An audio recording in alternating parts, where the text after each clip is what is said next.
తెలంగాణ రాష్ట్రంలో ఉన్న బీసీ ప్రజలారా, తెలంగాణలో బీసీ తల్లి పాలు దాగి పెరిగిన బిడ్డలారా,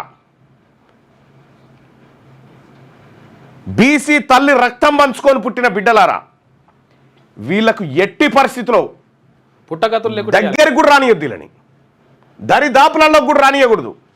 మన ఆక్రోశం వాళ్ళకు ఆనందమా?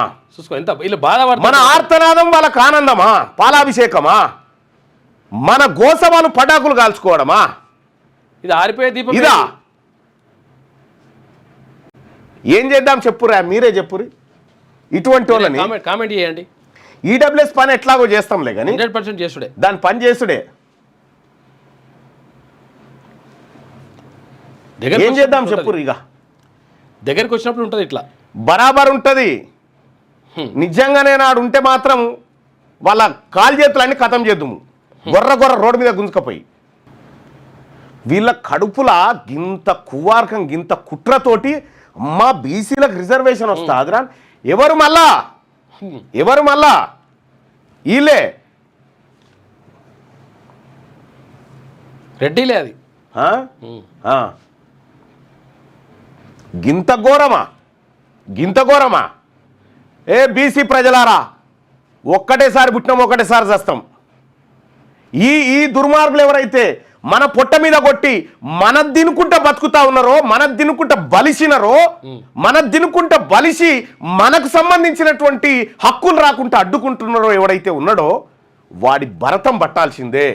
వీళ్ళని ఊర్ల పంట కూడా ఉండనియద్దు, వీళ్ళని ఊర్ల పంట కూడా తిరగనియద్దు. ఇట్లా మేము మా జాతుల కన్నీళ్ళు మీకు ఆనందాలైనయా? మా జాతుల కన్నీళ్ళు ఎంత లోపల ఎంతున్నా చూడు విషయం. మా జాతుల కన్నీళ్ళు కష్టాలు మీకు ఆనందాలైనయా?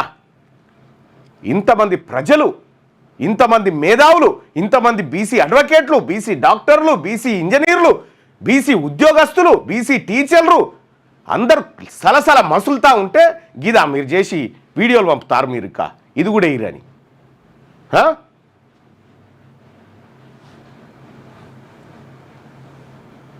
గింత బల్ప ఎట్టి పరిస్థితిలో వదిలిపెట్టే ప్రసక్తే లేదు.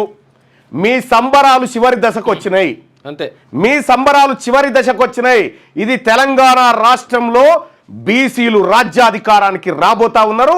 మీ నాటకాలన్నీ చూస్తూ ఉన్నారు.